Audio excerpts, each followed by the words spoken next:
Umabot sa 10 katao ang nasawi sa operasyon ng Quezon City Police District sa iba't ibang bahagi ng lungsod Quezon sa magdamag.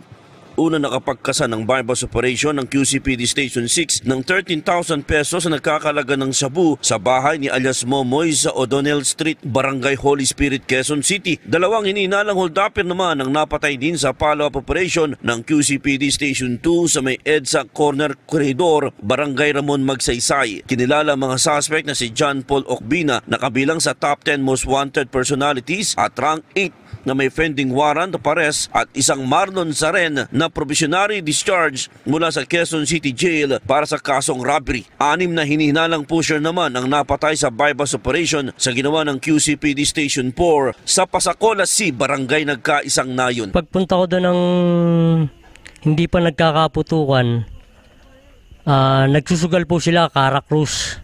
Caracruz lang po yun.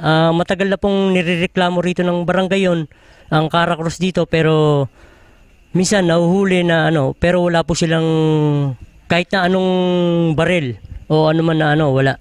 Kinilala ang mga nasawi na sina Jonathan Abe alias Otik na nasa watchlist, Ronaldo Zeron alias Nano na nasa watchlist din, Patricio Ledesma alias Patet at ang asawa nito na si Leti, patay din si Ronnie Fardon at isang alias Golder.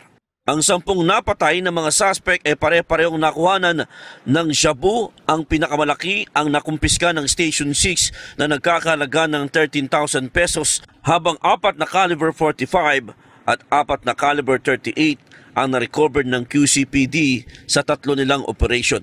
Kung bypass, dapat inanla na naka-uniforme, PDEA o ganon.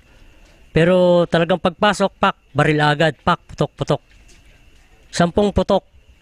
Ang mga suspect na nasawi ay sinubukan pang dalhin sa ospital pero dineklara din dead on arrival. Chong Manlapas para sa Radyo Inquirer 990, bayang nagtatanong, mamayang nag-uusisa.